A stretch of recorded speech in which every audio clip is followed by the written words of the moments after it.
영광의 하나님을 뵙는 복된 주일 예배의 자리에 나오신 성도 여러분을 우리 주님의 이름으로 환영합니다. 오늘은 이제 2023년 추수감사 주일 예배로 드리게 됩니다. 어느덧 한 해를 우리가 이제 거의 다 보내게 되는데 올 한 해 동안 하나님의 은혜에 대해서 감사하는 그런 시간이 되어졌으면 좋겠습니다. 오늘 예배 드린 후에 오늘 예배는 우리 성례식과 함께 성찬식과 함께 우리가 드리게 되겠고요. 또 예배 후에는 성도들이 정성껏 준비한 만찬을 함께 나누겠습니다. 맛있는 음식을 먹으면서 즐거운 교제가 이루어지기를 바랍니다. 특별히 이렇게 만찬을 위해서 준비해 주신 우리 성도 여러분들께 감사의 말씀을 드립니다. 그리고 오는 수요 예배는 우리가 드리지 않겠고요. 추수감사 휴일 기간 동안이기 때문에 우리가 하루 쉬겠고, 그 대신에 23일에 이제 또 이렇게 이런 특별한 절기가 되면 사람들이 이렇게 분위기가 들떠있기 쉬운데, 애롭게 혼자 계신 분들은 더 쓸쓸한 애로움을 느끼게 되겠지요. 그래서 집에 혼자 계시지 마시고 교회로 나와서 준비한 음식 함께 나누면서 즐거운 시간 우리가 함께 가지려고 합니다. 또 많이 나오시고 또 주위 분들에게 많이 널리 알려주셔서 그렇게 집에서 홀로 계신 분들 함께 이렇게 함기주 잔치에 나올 수 있도록 그렇게 해주시면 감사하겠습니다. 이제 사도신경으로 우리의 신앙을 하나님께 고백하심으로써 2023년 11월 19일 추수감사 주일 예배 우리 하나님 앞에 드리겠습니다.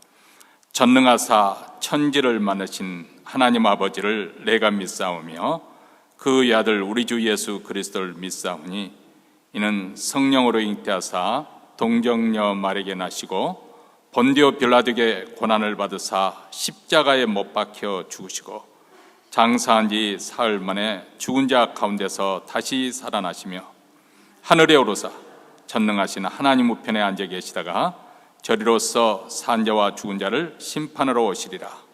성령을 믿사오며 거룩한 공예와 성도가 서로 교통하는 것과 죄를 사하여 주시는 것과 몸이 다시 사는 것과 영원히 사는 것을 믿사옵나이다. 아멘. 우리 다 함께 일어나셔서 찬송가 57장 우리 하나님을 찬송하겠습니다.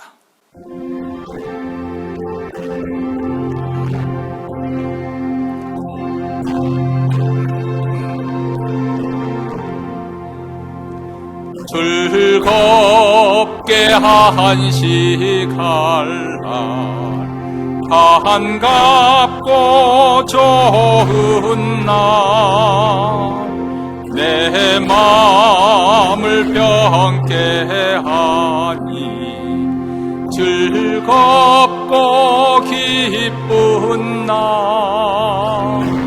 이 날에 천하 만민 다 보좌 앞에서 참되신 삼위일체 거룩다 부르네. 이 날의 하늘로서 새 양식 내리네. 성회로 모이라고 종소리 울리네. 복음의 밝은 빛은 온 세상 비치며 또 영생 물이 흘러 시원케 하시네. 이 안식 지킴으로 새 은혜 입어서 영원 계시는 곳에 다 올라갑시다. 성부께 찬미하고 성자와 또 성령 상대신 삼위일체 찬송할지어다.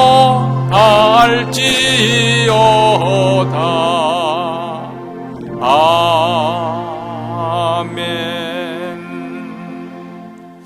이 시간 우리 마음을 앞에서 하나님 앞에 기도할 때 먼저 오늘 성탄 추수감사 주일 예배 드리는 가운데 우리 하나님의 거룩하신 영이 충만하게 임재하여 주셔서 하나님의 임재가 생생하게 느껴지고 또 하나님의 거룩에 압도되는 주일 예배가 이루어질 수 있도록 위해서 기도하십시다. 우리 교회뿐만 아니라 몬트리는 모든 교회들 또 특별히 우리 한인교회 주님의 임재가 느껴지는 그런 주일 예배가 되어지고 우리 하나님의 영광을 보고 하나님을 아는 지식에 충만케 되어지는 예배가 이루어질 수 있도록 위해서 주여 우리에게 주의 영광의 빛을 비춰 주시옵소서. 두 번째로는 우리가 추수감사 절기를 맞이해서 하나님 앞에 감사의 기도 제목, 감사 찬양을 돌려드리십시다. 가정적으로, 교회적으로, 또 국가적으로, 또 우리 무엇보다도 우리 개인이 하나님께 감사하는 것, 우리 자녀로 인해서, 직장이나 사업들을 인해서, 우리가 우리 건강을 인해서 여러 가지 우리의 감사 기도 제목을 하나님께 아뢰십시다. 무엇보다도 우리에게 구원과 영생과 천국과 그리고 하나님의 자녀됨을 감사하며 찬송을 돌려드리십시다. 세 번째로는 또 우리 가정에 또 우리 자신의 간절히 소원하는 기도 제목 한 가지를 아뢰면서 또 우리 사랑하는 교우들 가운데 지금도 믿음의 씨름을 하고 있는 또 많은 어려운 공경 속에서 하나님의 응답을 기다리고 있는 성도들, 가정적으로 경제적으로 어려움을 겪고 있는 분들, 특별히 병석에 누워 계신 여러 아픈 성도들, 암투병하고 수술 후에 회복을 기다리며 또 지금도 병석에 누우시며 또 바깥 출입이 어려운 우리 권사님들 위해서 축복하며 기도하십시다.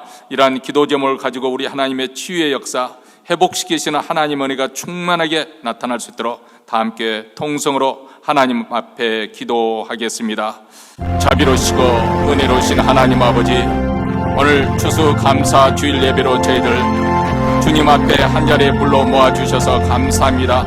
아버지 하나님 앞에 나올 수 없는 그런 자격이 없는 자이지만은 우리 하나님께서 우리를 불러주심으로 하나님 앞에 나오게 하여 주시고 그리스도의 피를 힘입어 은혜 보좌 앞에 나온 저희들을 주께서 하늘의 신령한 복으로 충만하게 채워주심을 감사합니다. 오늘 예배드리는 가운데 우리 하나님의 영광이 충만하게 나타나게 하옵소서. 성령의 역사로 말미암아 하나님의 임재가 생생하게 느껴지게 하여 주시옵시고 하나님의 그 거룩한 빛의 아버지 하나님에 사로잡히고 하나님의 영광이 압도되는 주일 예배가 이루어지기를 원합니다.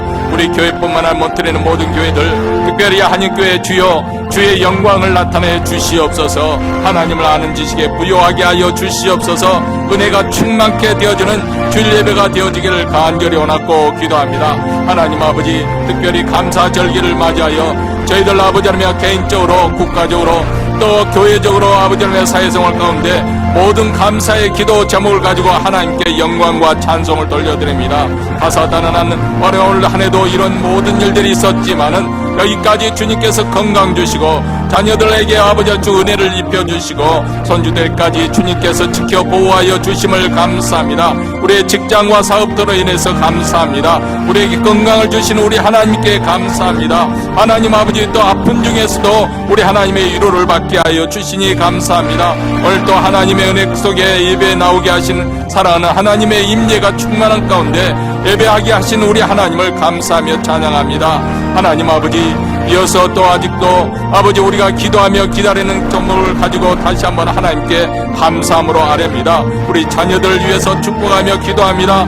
우리의 직장과 사업들을 위해서 장래 우리의 삶을 아버지 하나님 앞에 놓고 아버지 우리의 인생길 하나님 앞에서는 그날까지 우리 지켜주시고 은혜롭게 인도하여 주실 것을 믿으며 하나님 앞에 기도하는 모든 기도 제목들이 하나님의 뜻 가운데서 아름답게 성취되게 하여 주시되 무엇보다도 사랑하는 교우들 아버지 하나님 우리 교우들 가운데 어려운 공경에 믿음의 씨름을 하고 있는 성도들 우리 하나님의 질병 가운데 아버지 병석에 누워있는 성도들 바깥 출입이 어려운 아버지 성도들 우리 하나님 아버지 상을 만난 가정에 주께서 은혜와 자비와 공의를 주시고 상한 심령에도 주님께서 싸매 주시고 육체의 질병 병고침의 역사가 나타나게 하시고 우리 주 예수 그리스도의 이름으로 말미암아 가정문화보다 회복되는 아름다운 은혜가 오늘 아버지 추수감사 주일 예배에 드는 사랑하는 모든 성도들 가정에 충만하게 임하게 하여 주시옵기를 간절히 원하고 기도하오니 주여 주 예수 그리스도의 은혜와 자비와 공의 속에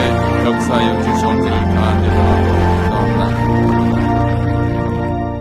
하늘에 계신 우리 아버지여 이름이 거룩히 여김을 받으시오며 나라의 임하옵시며 뜻이 하늘에서 이룬 것 같이 땅에서도 이루어지이다.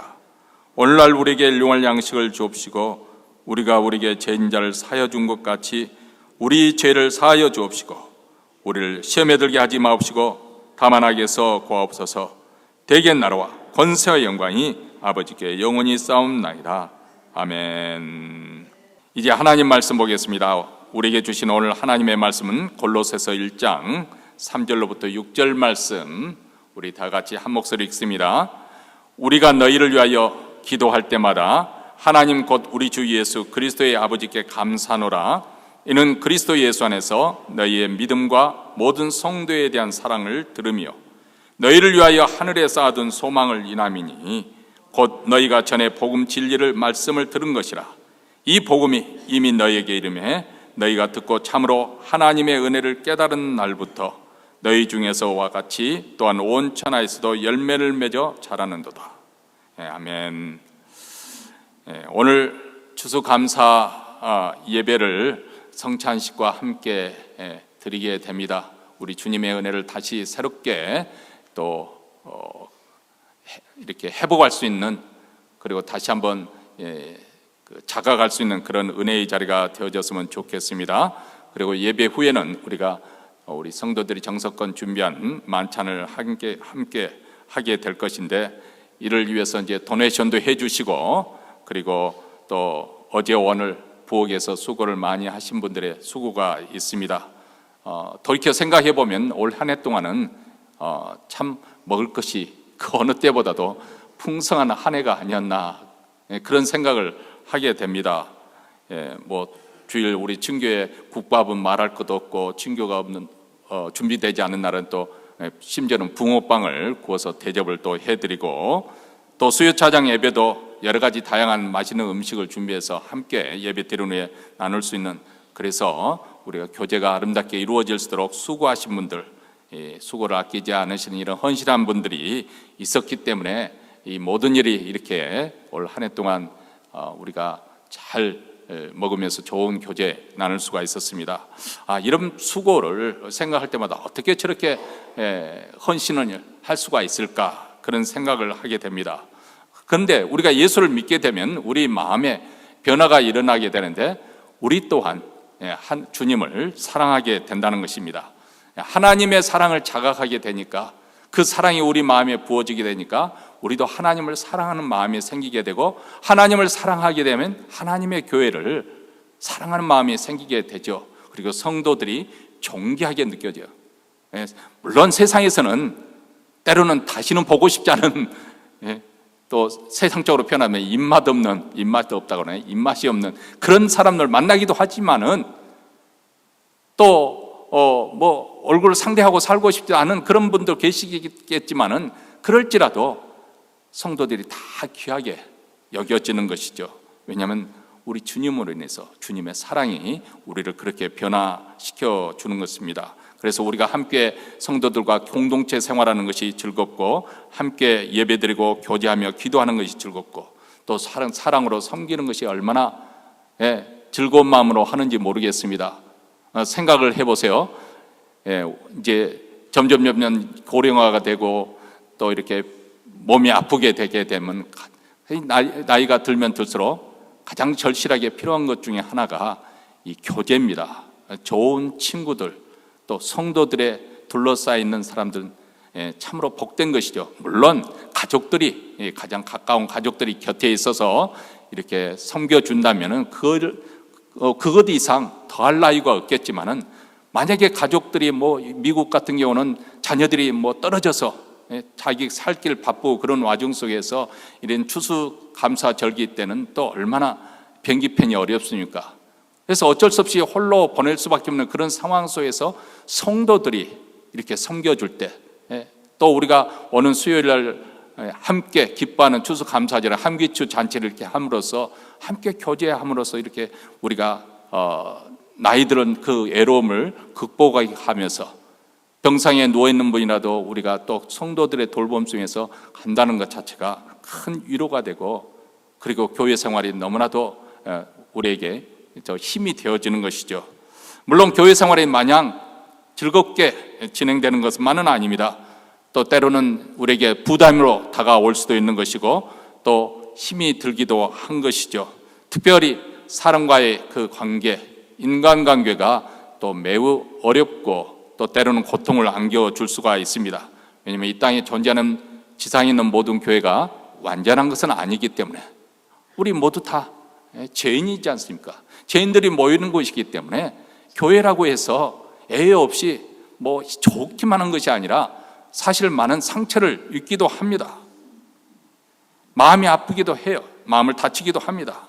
그런데 이런 기쁨과 즐거움뿐만 아니라 그런 고통이랄지 아픔이랄지 슬픔도 함께 나누는 그것이 신앙 공동체라고 저는 생각이 합니다.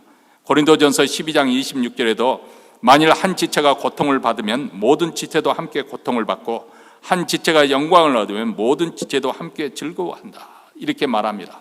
우리 몸의 신체 한 구석, 가령 예를 들어서 손가락 하나라도 다쳐가지고 고통을 느끼면 온몸이 함께 고통스러워한다는 거예요. 그러나 우리가 무슨 일, 능력이 뛰어나서 어떤 세상에서 인정받고 칭찬을 받게 되면 우리 온몸이 함께 그 영광을 나누게 된다는 거예요. 그와 마찬가지로 교회는 우리 인간의 몸과 같이 그런 유기적인 조직체이기 때문에, 우리 가운데 있는 한 지체가 어려운 공경에서 고통을 당하면 우리 성도들이 함께 그 고통을 나누고, 또 즐거운 일 있으면 함께 나누고, 그래서 고통이나 슬픔은 우리가 함께 나누면은 그 고통과 슬픔은 반감이 됩니다. 나눠지니까. 근데 기쁨이나 즐거움은 함께 나누면은 어떻게 됩니까? 배가가 되는 거예요. 나 혼자만 즐거워했던 것이 우리 모든 성도들이 함께 즐거워지니까 그것이 배가가 되어지는 것이죠. 그래서 교회가 비록 불완전하고 연약하지만 교회 나름대로 영광스러운 이유가 있습니다. 그 이유는 하나님께서 교회와 함께 하시기 때문에, 하나님이 임재하시는 곳이기 때문에 그렇습니다. 교회에서 나누는 이 교제, 친교라고 하는 것은 우리가 예배 후에 가서 음식을 먹고 헤어지고 이런 정도의 수준이 아니라 우리가 꼭 기억해야 됩니다. 교회 안에서 나누는 교제나 친교는 하나님이 함께 하시는 그런 교제와 친교다. 우리가 예배 드릴 때마다 하나님이 함께 하시는 것이 아니고 성도들이 함께 모여서 교제하는 그곳에서도 우리 주님이 함께 하신다. 우리가 재직할 때도, 재직회를 할 때도 그런 마음으로 해야 됩니다. 예배 드릴 때만 은혜 받는 것이 아니라 재직회를 하는 가운데서 하나님께서 우리 가운데 이렇게 역사하시는구나. 서로 다른 의견들이 서로 의견을 주고받는 가운데 잘 조화가 이루어서 통일이 되어지고, 그래서 주님의 교회를 사랑하는 마음으로 그것에 승복하고 하나로 나아가는 이런 아름다운 모습을 통해서 우리가 은혜를 받는 것이고, 또 하나님께서 살아계셔 이 가운데서도 함께 하시는구나, 그것을 느끼게 되는 것이죠. 다시 말하면 교회에서 이루어지는 그 교제는 우리 하나님이 함께 하시는 그런 교제라고 요한일서 1장 3절에서는 이렇게 말합니다. 우리가 보고 들은 바를 너에게 전하면 너희로 우리와 사귐이 있게 하려 함이라. 사도 바울이 자기가 주님을 경험했던, 주님의 은혜를 깨달았던 것을 함께 나눔으로써 우리와 함께 은혜 속에서 교제가 이루도록, 사귐이 있도록 하기 위함이다. 그런데 우리의 사귐은 아버지와 그 아들 예수 그리스도와 함께 함이라. 다시 말하면 사도 바울과 그 교회와 함께 나눈 그 교제 가운데 하나님이, 그리고 우리 주님이 함께 하시는 그런 사귐이 이루어진다고 말합니다. 그래서 교회는 본질적으로 사귐의 공동체라 그렇게 표현을 합니다. 이 사귐에는 이 교제라고 하는 세상적인 것과 좀 다른 것인, 세상과 다른 이유는 우리가 세상에 또 동창회나 교회 모임을 갖지 않습니까? 그 다른 이유가 있습니다. 그것은 바로 하나님과의 사귐이 전제하기 때문에 생명이 되신 주님과의 관계하면서 우리가 보고 듣고 그리고 만진 바, 다시 말하면 우리 주님과의 기쁜 교제 속에서 우리가 경험한 바를 서로 나눔으로써 사귐이 이루어지는 그런 교제, 그리고 성령의 인도하심에 따라 성도들과 이루어지는 이런 아름다운 사귐을 통해서 우리는 더 주님에 대해서 잘 알게 되고 또 주님을 통해서 하나님의 더 풍성한 생명의 교제 속으로 우리는 들어가게 되는 줄 믿습니다. 자, 그런 과정 속에서 우리 영혼에 쉼을 얻게 되고 또 우리 영혼이 소생함을 받게 되고 우리의 신앙은 놀라볼 정도로 성장하고 성숙하게 되어지고 견고해지는 것이죠. 그리고 이 믿음의 공동체, 이 사귐의 공동체인 교회는 더욱더 기쁨이 충만하게 됩니다. 자, 이런 공동체를 우리가 점점 그렇게 모습으로 변화되어 갈 때 세상 사람들에게는 도전이 되는 거죠. 세상 사람들이 주목하는, 저 교회는 무엇이 저들로 하여금 저렇게 기쁨에 충만하게 하는 것인가? 저 교회 가기만 하면 성도들의 표정이 달라지고 삶의 활력을 얻게 되고 그런 삶의 능력이 나타나는 그런 모습을 볼 때 세상에 도전이 되는 것이죠.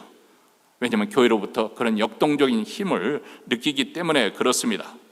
우리는 지난 한 해를 보내면서 우리 자신과 우리 주변에 또 이렇게 추수감사절 때들을 맞이해서도 여전히 시련을 겪고 있는 분들을 많이 또 보았습니다. 경험했습니다. 이미 세상을 떠난 분들도 계시고 지금도 투병 생활을 하고 계시는 분도 여러 계시고 또 경제적으로나 가정적으로 여러 가지 고통을 겪고 있는 분들도 계실 것입니다. 그렇게 힘들고 공경에 빠진 가운데서 허우적거리면서 그러면서도 믿음을 붙잡고 겨우겨우 하루하루 버티며 살아가는 그런 분들도 계십니다. 그런데 이렇게 믿음의 시련을 혹독하게 치르고 있는 분이라 할지라도 사랑하는 교회 공동체가 있어서 그들이 함께 해주고 병석에 누워있을 때 정말 죽이라도 국이라도 이렇게 끓여서 위로해주고 이런 공동체에 있는 것이 얼마나 고맙고 감사합니까? 그리고 우리가 그들을 잊지 않고 또 이렇게 주일마다 모여서 합심해서 통성으로 기도할 수가 있고 생각날 때마다 그들을 위해서 하나님께 부르짖어 기도하는 이런 신앙 동지들이 함께 한다는 사실만으로 그들은 참으로 감사할 것이고 또 하나님이 그들과 함께 하시고 그들을 붙잡아 주시는 그 은혜로서 감사할 것입니다. 하물며 이렇게 믿음의 시련을 겪으면서도 감사하는 성도들이 있다고 한다면 우리가 한 해를 무사히 보냈다고 그렇게 느낌이 든다고 한다면 얼마나 더 하나님께 감사하며 찬양을 돌려드려야 하겠습니까? 사실 많은 경우에 우리는 평범하다는 것 자체가 그냥 하찮게 느껴지고 또 무시하기가 쉽습니다. 올 한 해 동안 내게 뭐 특별한 일이 없어요. 말 그대로 돈벼락을 맞는 그런 경우나 생기면 모르는데 뭐 그저 그렇게 살아왔어요. 뭐 특별하게 앞으로도 뭐 별 볼 일 없을 것 같고 이제 그것 때문에 우리가 평범하다는 그것 때문에 우리는 별로 내가 도대체 감사할 것이 뭐가 있지? 한참을 생각해 봐야 되는 그런 일이 있지 않을까? 그렇게 되지 않기를 바랍니다.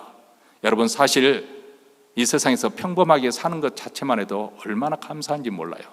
생각해 보십시오. 한번 우리 주위를 살펴보세요. 우리 주위뿐만 아니라 전 세계적으로 한번 살펴보세요. 지금도 전쟁의 참화 속에서 절망의 눈물을 쏟고 있는 분들이 얼마나 많습니까? 그런 참화의 한복판 속에서 우리가 있다면 정말 하루하루 사는 것이 지옥일 것입니다. 그런데 평범하게 살고 한 해 동안 우리의 건강이 그나마도 주일 예배 드릴 수 있을 정도로 건강이 허락되어 있었다고 한다면 우리는 이 평범한 하루하루가 얼마나 감사하고 얼마나 고마운지. 여러분 마치 잔잔한 그 호수 속에 돌 하나 던져지면 파문이 일잖아요.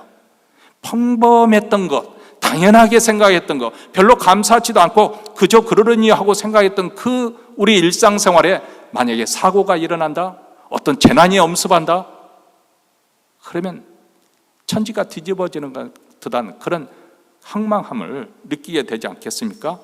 그리고 그 평범했던 그 하루하루 일상이 얼마나 그립고 감사한 일이 될 것인가 깨닫게 될 것입니다. 그래서 11월 감사절기를 맞이해서 우리가 참으로 감사할 일들이 많지만은 오늘은 특별히 그 중에 한 가지, 교회에 대해서, 성도들에 대해서 감사하는 기도를 드릴 수 있게 되기를 바랍니다. 오늘 본문에 보면 사도 바울은 목회자의 심정을 가지고 목사로서 골로새 성도들로 인해서 하나님께 감사한다고 이렇게 말씀하고 있습니다. 물론 사도 바울은 이방인을 위한 사도로서 하나님께 부르심을 받았습니다. 그리고 그 부르심에 받은 대로 세계 각지를 다니며 어떻게 보면 선교사로서 복음을 전했고, 그리고 교회를 세우고, 또 새로운 주제에 도전을 해서 그곳에 복음을 전하고 교회를 세우는 그런 일들을 많이 하였습니다. 그러나 사도 바울이 서신서를 보면은 우리는 사도 바울의 그 목사로서의 그 심정이 아주 생생하게 느껴집니다. 특별히 옥중서신이라고 알려진 이 골로새서들을 읽어보면 목회자로서 그 어린 교회를 향한 사도 바울의 안타까운 마음, 사랑의 마음이 가득 찬 그런 마음으로 편지가 쓰여졌다는 것을 우리가 알 수가 있을 것입니다. 그런데 사도 바울이 어떤 점에서 골로새 교회 성도들의 감사의 그런 편지를 썼을까요? 골로새에 있는 성도들도 처음 복음을 믿고 듣고 믿어 신앙생활을 시작할 때 새 생명에 받은 기쁨에 충만했을 것입니다. 주님을 사랑하였고, 그렇기 때문에 더 주님에 대한 헌신으로 열심으로 그들은 신앙생활을 했을 것입니다. 그런데 점점 이곳저곳에서 시험이 또 핍박이 다가오고 있습니다. 어려운 그런 환난의 시대가 지금 점점 가까이 오고 있습니다. 자, 이것을 바라보는 사도 바울의 그 목회자의 심정은 어떠했을까? 어린 신자에 불과한 저들이 과연 저 시련을, 저 환난을 잘 이겨낼 수 있을 것인가? 견뎌낼 수 있을 것인가? 새싹과 같은 그들의 그 싹이 꺾이지 아니하고 과연 잘 자랄 수 있을 것인가? 저들의 신앙이 중도에 포기되지 않고 끝까지 승리할 수 있을 것인가? 아마도 안타까운 마음으로, 안쓰러운 마음으로 지켜보고 관심을 가지고 기도했을 것입니다. 그런데 이렇게 그들을 늘 생각하면서 안타까워하고 있는데 에바브로 집사님이 돌아와서 골로새 교회 소식을 상세하게 전해줍니다. 그들이 그런 무서운 핍박 속에서 믿음을 저버리지 않고 신앙생활을 잘 하고 있다는 그런 소식입니다. 그 소식을 들을 때 얼마나 자랑스럽고, 얼마나 대견하고, 얼마나 감사하든지 하나님께 감사 기도 제목을 가지고 편지를 쓰죠. 그것이 바로 골로새서입니다. 오늘 본문에 보면 사도 바울이 골로새 교회를 향해서 세 가지로 인해서 감사 기도를 드리고 있는 것을 볼 수가 있습니다. 첫째로는 주 예수 그리스도께 대한 그들의 믿음 때문에 내가 하나님께 감사한다, 그렇게 말씀하고 있습니다. 사도 바울은 골로새 성도들의 믿음으로 인해서 감사한다. 그 이유는 믿음 없이는 신앙생활을 우리가 할 수가 없는 거죠. 또 신령한 세계를 체험할 수가 없는 거죠. 세상에 믿지 않는 사람들은 많은 경우에 우리에게 이렇게 도전을 합니다. 봐라, 세상에 저런 일이 일어나고 있는데 어떻게 하나님이 살아계신다고 하느냐? 내게 하나님이 살아계시는 증거를 보여달라. 그러면 내가 예수를 믿겠다. 이렇게 도전을 할 경우가 참 많이 있습니다. 그런데 참 안타깝게도 하나님은 뭐라고 말씀하면 내가 나를 믿고 따르면 내가 그 증거를 볼 것이다. 우리가 믿음의 세계에 들어와야 하나님을 경험할 수 있게 되고 하나님을 깨달을 수 있고 하나님의 존재를 느낄 수가 있는 것입니다. 아무리 세상에서 학문적으로 연구한다고 해서, 심지어는 신학을 공부한다고 해서 하나님을 발견할 수 있는 거 아닙니다. 믿음의 세계에 들어와야 됩니다. 믿음을 가지고 우리가 하나님을 신뢰하는 법을 배워야만이 그 삶 속에서 하나님이 구체적으로 어떻게 내 삶 속에 역사하고 계시는가, 우리 하나님이 어떻게 살아 역사하셔서 이 세상을, 그리고 이 역사를 주관하고 계시는 것, 그것을 깨달아지는 거예요. 체험하게 되는 것입니다. 그리고 성경에 기록된 말씀이 정말 그 말이 진리구나, 그렇게 알게 되는 것이죠. 다시 말하면 믿음 없이는 우리의 신앙 세계가 열리지 않는 것이죠. 그런데 골로새 교회 성도들은 바로 이 믿음을 가지고 있다는 사실, 얼마나 감사한 일인지. 그래서 오늘 말씀 3절과 4절에서 이렇게 말씀합니다. 우리가 너희를 위하여 기도할 때마다 하나님 곧 우리 주 예수 그리스도의 아버지께 감사하노라. 이는 그리스도 예수 안에 너희의 믿음과 모든 성도에 대한 사랑을 들으며, 이렇게 말씀을 하고 있습니다. 제가 설교를 이제 성찬시키기 때문에 줄여서 하는데요. 초기 한국 기독교가 조선 말기에 이제 복음이 들어왔지 않습니까? 그리고 난 다음에 이제 국권을 잃어버린 그 후에 소위 말하자면 평양에서 부흥회가 일어나는데 큰 부흥이 일어나서 전국으로 이제 부흥이 확산돼서 한국교회가 다시 하나의 전환점을 이루는 그런 큰 계획인데, 그러기 전에 부흥 사경회가 평양에서 열 때마다 그 농번기 때, 주로 농한기 때 많이 열리는데 뭐 한 번 열리면 일주일, 10일 그렇게 갔거든요. 그러니까 멀리서 오는 사람들은 아예 일주일 동안 먹을 식량을 등에 지고, 그리고 거기서 먹고 자고 해야 되니까 그렇게 왔습니다. 그런데 기록에 의할 것 같으면 1901년 평양의 사경회가 이랬는데, 그때는 여자들만 모인 사경회였어요. 근데 그 사경회에 300리에 떨어진 삭주나 창성, 거기에 있는 안록강변의 부녀자들이 참석해서 사진 찍은 것이 미국 선교사님들의 그 선교 잡지에 실린 것을 사진을 나와 있습니다. 그들이 머리에 이고 등에 지고 집신을 신은 여인들의 모습, 성경 공부를 하기 위해서. 심지어는 남자들이 할 때 소위 사나이 사경회는 남자들이 사경회가 열렸는데 무려 400명이 참석을 했다고 합니다. 삭주, 창성 지방에서 상주, 해주, 그리고 심지어는 경성, 서울에서도 올라오고, 그런 더 놀라운 사실이 있어요. 저쪽 남쪽 완도, 목포, 무안 지방에서 그 참석한 형제들이 있었다는 거예요. 먹을 것을 지고 거기까지 부흥 사경을 듣기 위해서. 여러분, 이렇게 말씀을 사모함으로써 한국교회가 부흥의 초석을 다질 수가 있었던 것이죠. 이 말씀을 사모한다는 거예요. 왜냐하면 믿음은 어디로부터 말미암나겠습니까? 말씀을 들음으로 말미암아. 골로새 교회 성도들은 참 생각하면 생각할수록 참 희한합니다. 그들은 신앙의 연륜이 아주 짧았습니다. 그렇지만 예수 그리스도에 대한 믿음이 너무나도 확실하고 분명했습니다. 그들이 오늘처럼 우리 오늘날처럼 뭐 성경책을 각자 소유할 수 있는 그런 시대가 아니지 않습니까?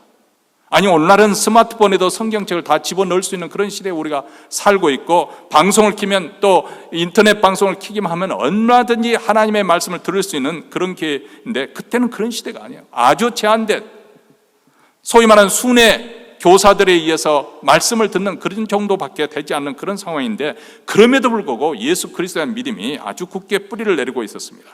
뭐 그렇다 해서 오늘날처럼 목사들처럼 뭐 그 유창하게 그냥 막 지식이 많은 그런 가운데 설교를 하고 있는 그런 것도 아니에요. 투박하고 소박하고 그리고 거친 그런 원색적인 그 복음 하나를 듣고, 그 복음의 내용이 무엇일까요? 예수님께서 우리 죄를 위해서 십자가에 죽으셨습니다. 그 피가 우리 죄를 깨끗하게 씻어주셨습니다.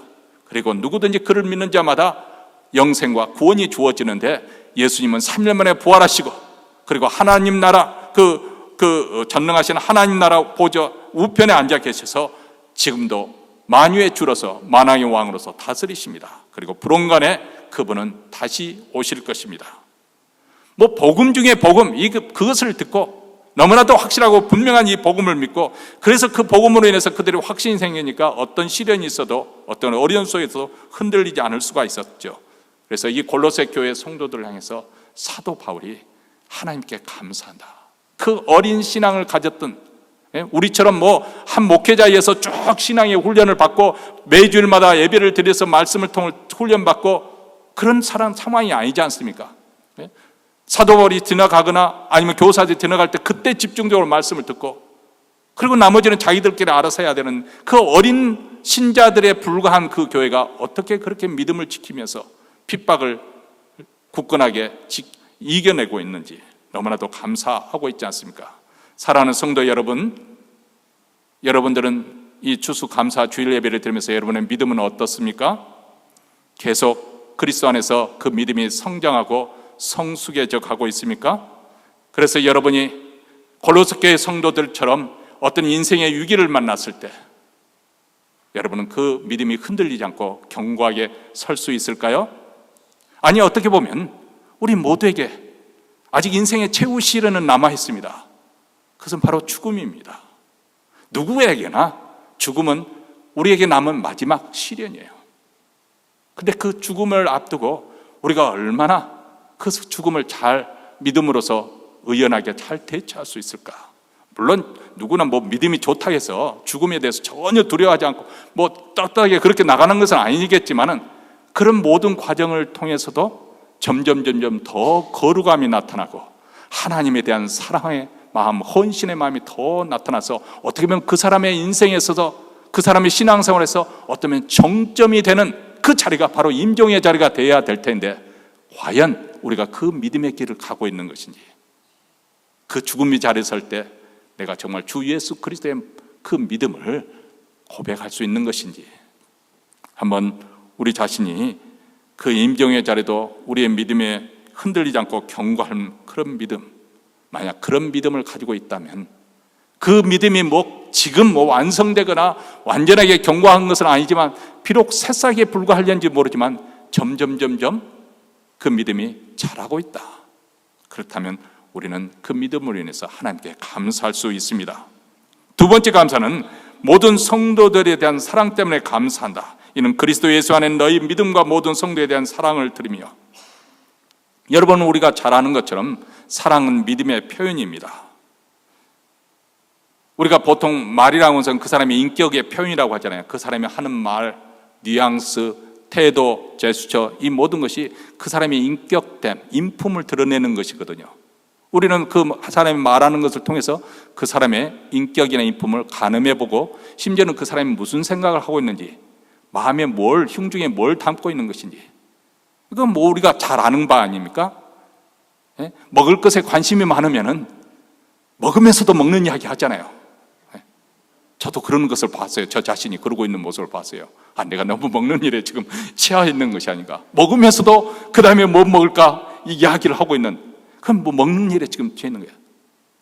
돈 버는 일에 취해 있는 사람은 앉으나 서나 항상 돈 이야기만 하게 되어 있어요. 왜냐하면 그 속에 있는 것이 그게 나오니까요. 자, 믿음은 그럼 무엇으로 표현되는 것인가? 사랑으로 표현되는 거예요. 그 사람이 정말 하나님에 대한 신실한 믿음을 가지고 있다면 사랑으로 표현되어진다는 것입니다. 참 믿음, 하나님께 대한 사랑, 그리고 이웃에 대한 사랑으로 표현될 수밖에 없습니다. 하나님을 사랑하지 않는 사람은 이웃을 사랑하지 않습니다.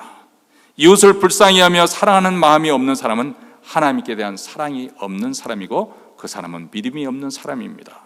그래서 요한일서 4장 20절에 이렇게 말합니다.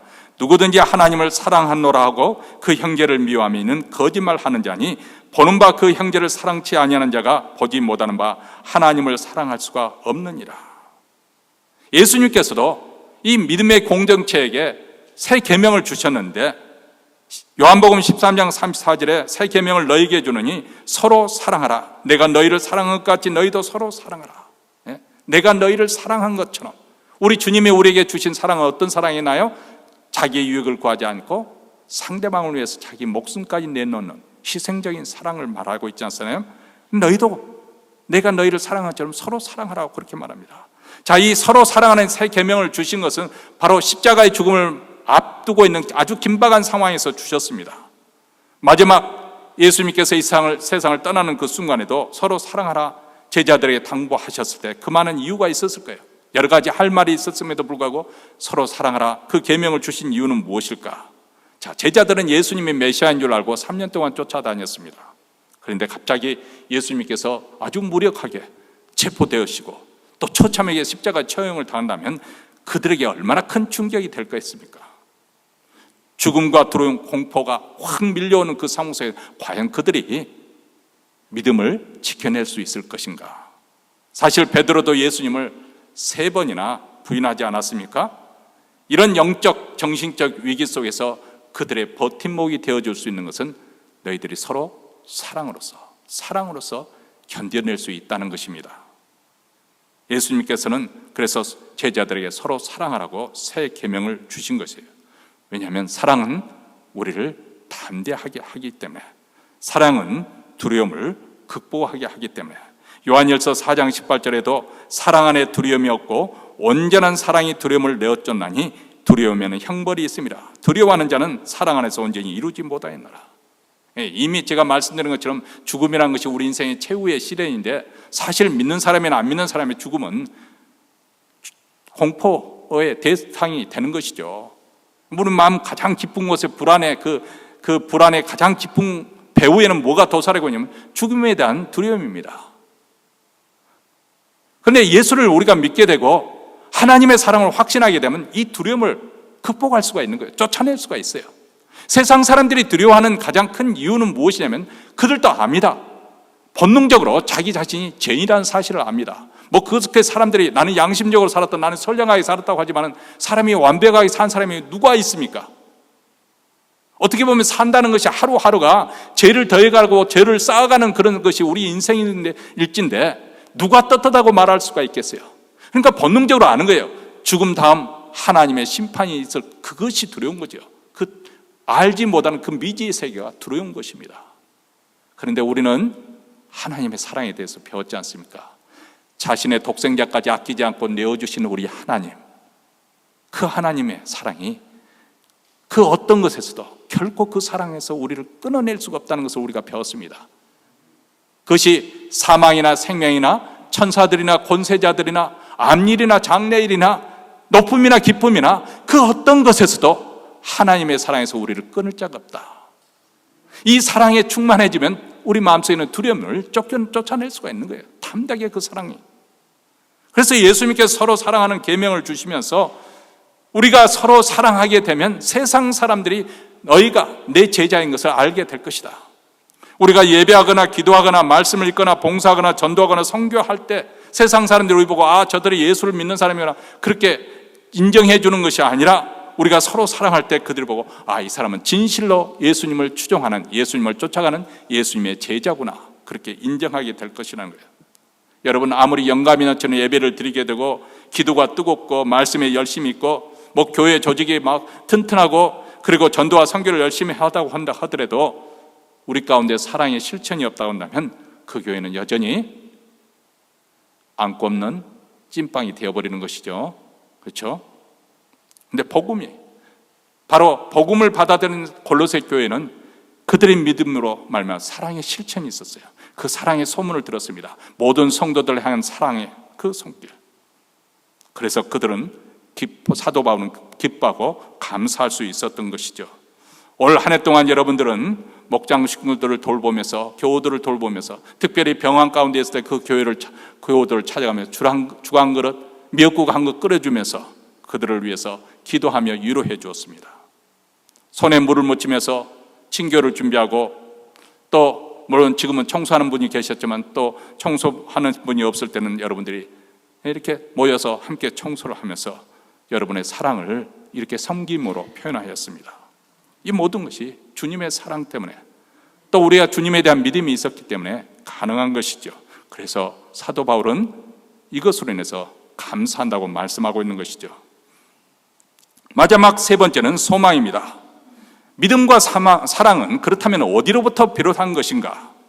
오늘 말씀에 의하면 하늘에 쌓아둔 소망에서 나온다고 그렇게 말합니다. 골로새서 1장 5절입니다. 우리 다 한 목소리 읽겠습니다. 너희를 위하여 하늘에 쌓아둔 소망을 인하민 곧 너희가 전에 복음 진리의 말씀을 들은 것이라. 자, 너희 믿음과 사랑은 여러분을 위해서 하늘에 쌓아둔 소망에 근거하고 있습니다. 그렇게 말합니다. 이 소망은 여러분이 진리의 말씀 곧 복음을 받아들일 때 이미 들은 것입니다. 우리 믿음과 소망은, 사랑은 하늘에 대한 소망에 뿌리를 두고 있습니다. 자, 우리가 만약에 이 주님을 위해서 수고하는 그 모든 것이 이 세상과 함께 더불어 끝나게 된다면 얼마나 허망하겠습니까? 그래서 고린도전서 15장 19절에 보면 만일 그리스도 안에서 우리의 바라는 것이 다만 이 생뿐이면, 이 세상뿐이면 모든 사람 가운데 우리가 더욱 불쌍한 자라. 무슨 말인지 이해가 되셨죠? 예수 믿는 사람들이 가장 불쌍한 사람이 될 거라는 거예요. 만약에 우리 장래 소망이 없다고 한다면, 만약에 우리에게 부활이 없고 우리가 천국이 없다고 한다면 이 세상에 우리 믿는 자들 가장 불쌍할 거 아니야. 한번 생각을 해보세요. 세상 사람들은 연휴를 맞아서 이리저리 놀러 다니면서 또 가족들에서 파티를 하면서 그렇게 인생을 즐깁니다. 근데 우리는 주님의 교회를 위해서 또 헌신하면서 또 이 주일날 모이잖아요. 모여서 예배를 드리고 그냥 또 하나님께 감사의 물을 드리면서 또 끝나고 나면 또 봉사하고 수고하고 그 모든 것들, 오늘만 그런 것이 아니라 1년 교회를 중심으로 해서 신앙 중심으로 살아가는 그것들, 그것이 무슨 소용이 있겠느냐는 거예요. 만약 그렇다면 세상 사람들이 훨씬 나은 처세술을 가지고 사는 것이겠죠. 그래도 고린도전서 15장 32절과 34절에 사도 바울이 다시 한번 우리에게 경고를 합니다. 죽은 자가 다시 살지 못할 것이면, 우리에게 그런 부활의 소망이 없다고 한다면 내일 죽을 터이니 먹고 마시자 하리라. 노세, 젊어서 노세. 늙어지면 못 노나니. 그래서 더 인생을 주고, 노는 것 자체가 잘못됐다고 지금 정죄하는 거 아닙니다. 거기에 정신이 팔려 있는다고 한다면, 그렇게 부어라 마셔라 그렇게 때려 부시고 그렇게 노는 것이라 그런 인생을 산다면 속지 말라. 악한 동무들은 선한 행실을 더럽히나니 깨어 의를 행하고 죄를 짓지 말라. 하나님을 알지 못하는 자가 있기로 내가 너희를 부끄럽게 하기 위하여 말하노라. 사도 바울이 엄히 경고를 하고 있습니다. 우리 인생 이것이 전부가 아니라는 거예요.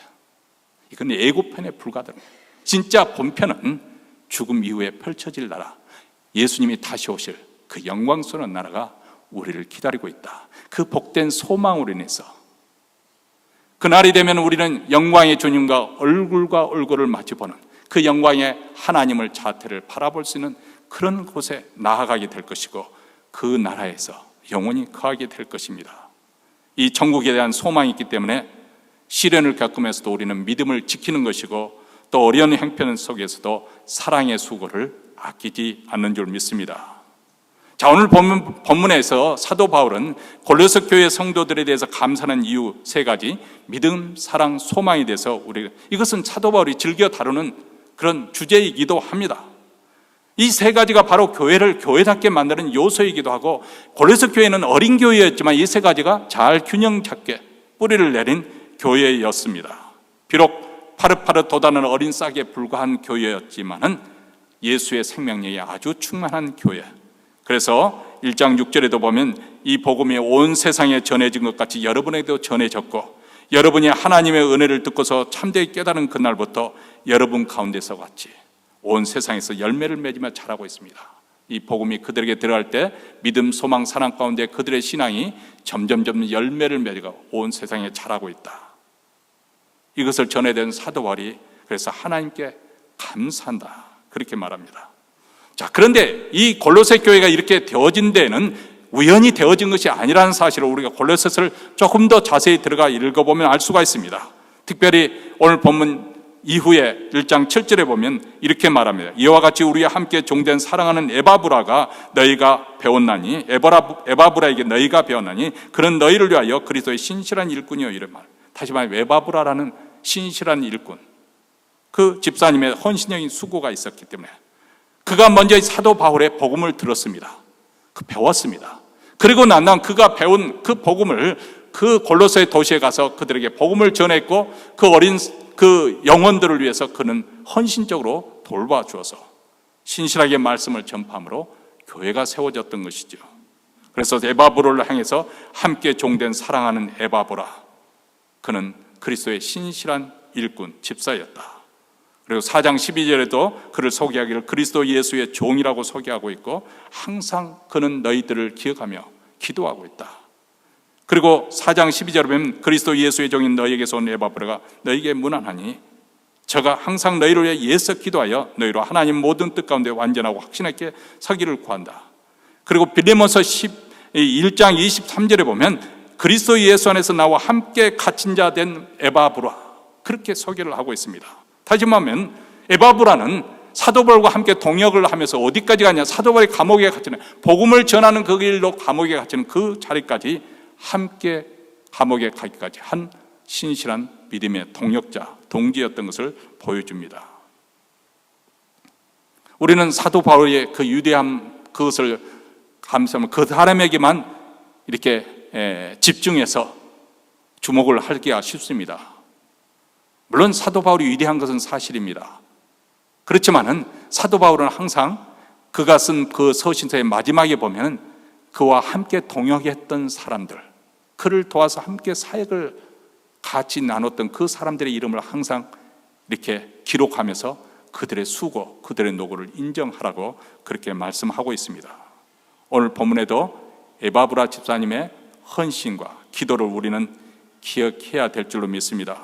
아니, 그리고 우리 교회도 이렇게 에바브라 집사님처럼 헌신적으로 섬겨준 그런 분들이 계신다는 사실을 우리는 기억하고 감사를 표현할 수 있게 되기를 바랍니다. 올해 한 해 동안 얼마나 그들이 교회를 자기 일처럼 돌아보며 섬겨주었는지 모릅니다. 목장 식구들을 돌아보고 한우들을 위해서 죽을 끓이고 바깥 출입이 어려운 사람들을 위해서 음식을 투고박스로 해서 또 딜리버리를 해드리고, 또 수요일과 주일에 손이 마르지 않도록 그렇게 음식을 준비해서 성도들을 섬겨 주었습니다. 하나님 앞에서 이런 분들의 수고와 헌신이 있었기 때문에 우리가 이렇게 감사하면서 오늘 또 예배를 드릴 수 있는 것이 아니겠습니까? 그래서 어느 분이 전 참 그 말이 마음에 와 닿는데, 여러분의 가정이 무사하게 평안하게 잘 돌아가고 있는 것은 누군가가 헌신해서 수고한 사람이 있었기 때문에 그렇다. 그 말에 정말 공감이 되시죠? 주부들은 물론 공감하시는데 남편들이 특히 공감을 하셔야 됩니다. 당연하게 생각하지 말고 우리 가정이 1년 360을 무사하게 잘 돌아가고 있고, 먹을 것이 따뜻하게 밥상에 있고, 깨끗하게 입을 옷이 있고 잘 준비된 이런 가정생활을 할 수 있는 분은 누군가가 그 가정에 헌신한 수고하신 분들이 있었기 때문에 가능하다는 사실을 우리는 잊지 말고 고마울 줄 알아요.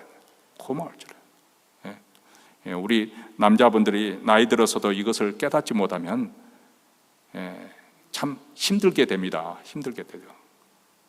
근데 또 그런 말이 있더라고요.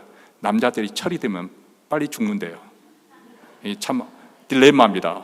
빨리 철이 들어야 될 텐데 철 들 때쯤 오면 죽는다는 거예요. 그런데 오늘 우리가 골로새서 교회를 생각하면서 우리 교회에도 하나님께서 주신 믿음과 사랑과 소망이 있는 것으로 인해서 감사하십시다. 우리에게 믿음과 사랑과 소망을 주신 하나님께 감사하십시다. 그 하나님께 감사 찬양, 나같이 비루하고 비천한 존재를 독생자까지 아끼지 아니하고 내어주신 하나님의 은혜, 그런 나를 끝까지 인내하면서 그 사랑으로 품어주시는 은혜, 그것으로 인해서 감사하고 찬양하는 그런 추수감사 절기가 될 수 있게 되기를 주의 이름으로 축원합니다. 기도하겠습니다.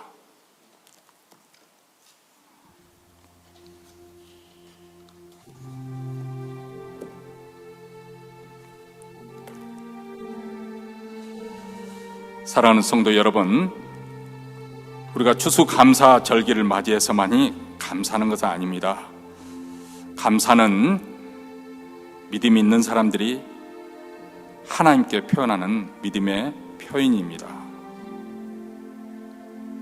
아니, 얼핏 보기에는 감사할 것이 없어 보이는 그 상황 속에서도 오히려 감사하는, 이게 바로 믿음의 표현이 아니겠습니까? 우리에게 일어나는 그 모든 것이 합력해서 선을 이룰 줄을 믿고, 우리 하나님의 선하심으로 인해서 고난 속에서도 감사할 수 있는 분들은 장성한 믿음을 가진 분들입니다.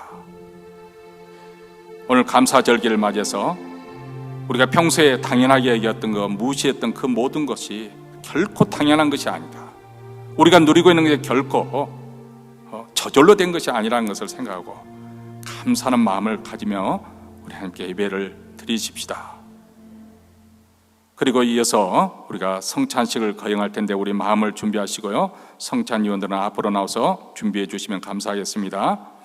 내가 너에게 전한 것은 주께 받은 것이니 곧 주 예수께서 잡히시던 밤에 떡을 가지사 축사하시고 떼어 가라사대 이것은 너희를 위하는 내 몸이니 이것을 행하여 나를 기념하라 하시고, 식후에 또한 이와 같이 잔을 가지시고 가라사대 이 잔은 내 피로 세운 새 언약이니 이것을 행하여 마실 때마다 나를 기념하라 하셨으니 너희가 이 떡을 먹으며 이 잔을 마실 때마다 주의 죽으심을 오실 때까지 전하는 것이니라. 그러므로 누구든지 주의 떡이나 잔을 합당치 않게 먹고 마시는 자는 주의 몸과 피를 범하는 죄가 있느니라. 사람이 자기를 살피고 그 후에야 이 떡을 먹고 이 잔을 마실지니 주의 몸을 분변치 못하고 먹고 마시는 자는 자기의 죄를 먹고 마시는 것이니라. 자비로우신 하나님 아버지, 우리가 겸허한 마음으로 성찬상을 대하려고 합니다. 우리 기도를 들으시고 성령으로서 우리 주님께서 세우신 뜻을 이루게 하여 주시옵소서. 비천한 종들이 우리 주님의 고난당하심과 보혈의 피를 흘려 죽으심과 큰 권세로 3일 만에 다시 살아나심과 영화롭게 하늘로 승천하심을 기념하고 이 영생의 떡과 구원의 잔을 나누기를 원합니다. 여기에 주님의 은혜와 생명을 주시고 성령의 도우심이 주께서 베푸시는 상여와 같이 하여 주시기를 우리 주 예수 그리스도의 이름으로 기도하옵나이다. 아멘. 먼저 이 시간에 우리가 분병을 할 텐데요, 분병 받을 때까지 우리 계속 기도하시면서 받으시고, 그리고 기다리셨다가 우리 함께 먹도록 하겠습니다.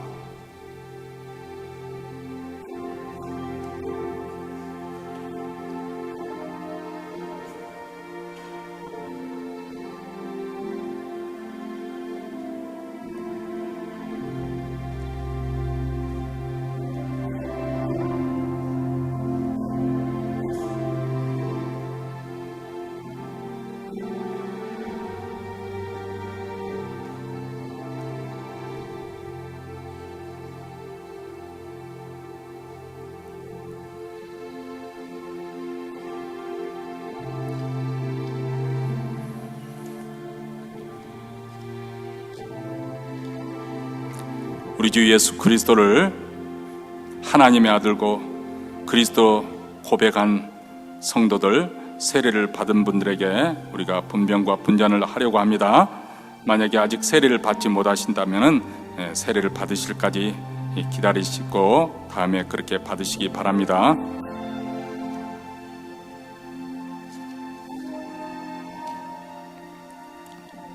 주 예수 그리스도께서 잡히시던 날 밤 떡을 가지사 축사하시고 떼어주셨습니다. 나도 지금 주님의 이름으로 이 떡을 나누며 십자가에 달리신 주의 몸을 기념하여 주의 성찬에 참여하기를 원합니다. 사랑하는 성도 여러분, 이 떡은 우리 주님의 살입니다. 이 떡을 먹고 마시는 자마다 영생이 삶을 살 수 있게 됩니다. 이 주님의 은혜를 깊게 묵상하시기 바랍니다.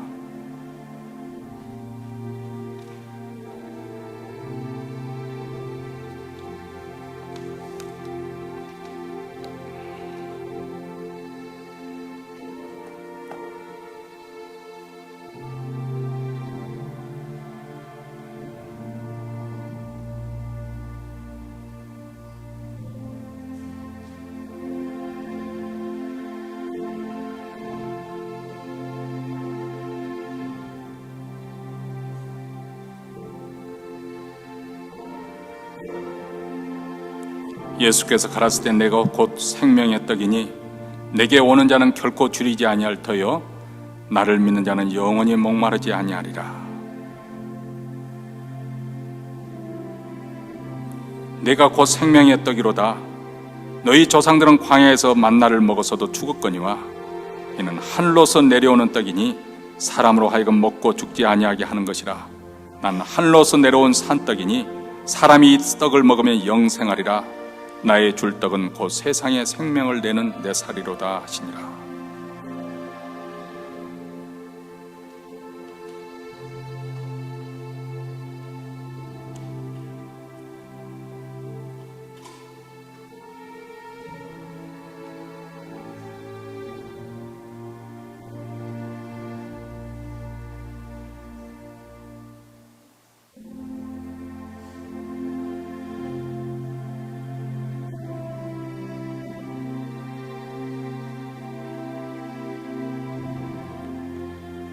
이것은 나의 몸이라 너희를 위하여 준 것이니 너희는 이것을 향하여 나를 기념하라 하셨습니다.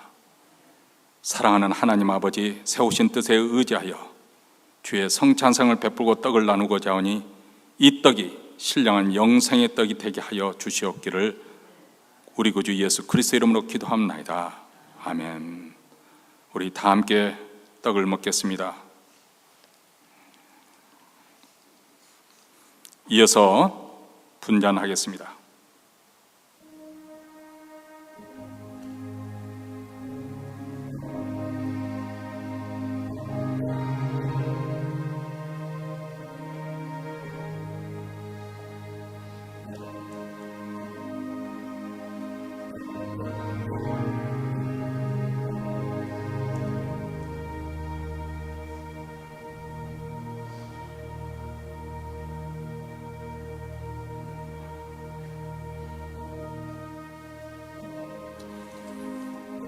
우리 주님께서 식후에 잔을 가지사 축사하신 후에 제자에게 주시며 가라사대 이 잔은 나의 피로 세운 새 언약이니 이것을 행하여 마실 때마다 나를 기념하라 하셨습니다.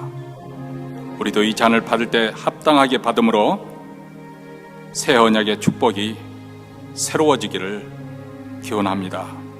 계속해서 묵상해서 기도하시기 바랍니다. 잔을 받으신 후에 기다리셨다가 함께 마시겠습니다. 예수께서 이르시되 내가 진실로 진실로 너에게 이르노니 인자의 살을 먹지 아니하고 인자의 피를 마시지 아니하면 너희 속에 생명이 없느니라. 내 살을 먹고 내 피를 마시는 자는 영생을 가졌고 마지막 날에 내가 그를 다시 살리니 내 살은 참된 양식이요 내 피는 참된 음료로다. 내 살을 먹고 내 피를 마시는 자는 내 안에 거하고 나도 그 안에 거하나니 살아계신 아버지께서 나를 보내시며 내가 아버지로 인하여 사는 것 같이 나를 먹는 그 사람도 나로 인하여 살리라. 아멘.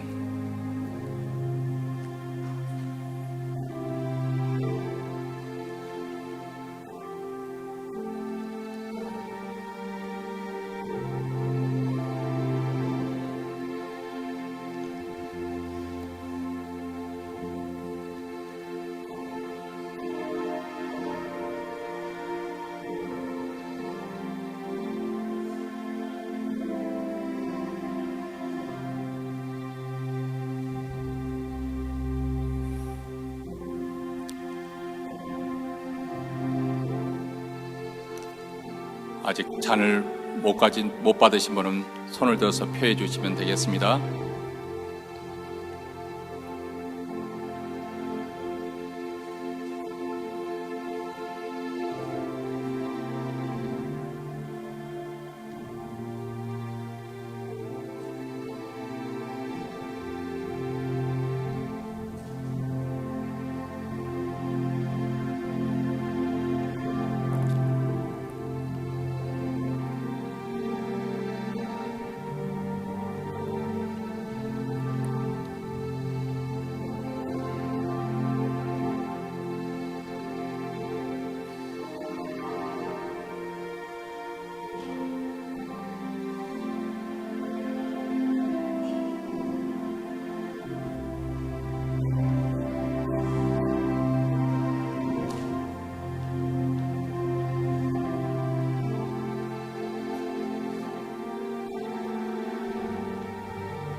거룩하신 하나님 아버지, 저희가 주의 잔을 받으려 합니다. 우리를 위하여 흘리신 피, 이 피로 만 백성의 죄를 사하셨으며 이 잔을 받고 너희는 서로 사랑하라. 우리 주님이 우리를 사랑하신 것처럼 우리들도 서로 용서하고 사랑하게 하여 주시기를 우리 구주 예수 그리스도의 이름으로 기도하옵나이다. 아멘. 다 함께 잔을 받겠습니다. 거룩하신 하나님 아버지, 자비하신 은총으로 주의 백성된 우리가 이 성찬에 참여케 하시고 제3의 용서와 구원의 은혜를 새롭게 하여 주심을 감사합니다. 우리를 복음에 합당하게 행하여 항상 예수의 죽으심과 다시 사심을 몸에 짊어지고 복음의 빛을 전하여 우리 하나님 아버지께 영광을 돌리게 하옵소서. 우리 구주 예수 그리스도의 이름으로 기도합나이다. 아멘. 이제 다 함께 일어나셔서 찬송가 489장 우리 결단한 마음으로 부르시겠습니다.